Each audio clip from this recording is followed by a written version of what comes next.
শীতকালে বাঙালিরা যা করে। এছাড়া কি আছে সকালে কি খাবি? আজকে একটু লুচি আর বেগুন ভাজা করো না। এত সকালে লুচি কে করবে? ওইসব খেতে হবে না। এই দেখ ফুলকপি এনেছি, ফুলকপি আলু ভাজি মুড়ি দিয়ে খেয়ে নে। দুপুরবেলা মামা আজকে কি রান্না করেছো? কেন এই ফুলকপি রান্না করছি ভাত দিয়ে খাবি? মা সকালেই তো খেলাম, আবার ফুলকপি খাবোই না মা। খাবি না মানে? এখন ফুলকপির সিজন, এখন খাবি না তো কখন খাবি? চুপচাপ বসে পড়ে ভাত বেড়ে দিচ্ছি।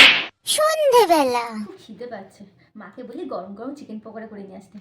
ও মা! হ্যাঁ যাই। চরকি এই নে ধর, তোর জন্য ফুলকপি পকোড়া এনেছি, মুড়ি দিয়ে খা। আবার ফুলকপি? আমি খাবো না মা, আমি চিকেন পকোড়াই খাবো। এখন তোর জন্য কে চিকেন পকোড়া করবে? আর চিকেন পকোড়া খাওয়া তো ভালো না, এটা হেলদি, এটাই খা। রাতের বেলা ও বাবা, কারেন্টটাও চলে গেল। চরকি রাতের বেলা কি খাবি? মা আজকে আলু পরোটা চিকেন কষা করো না।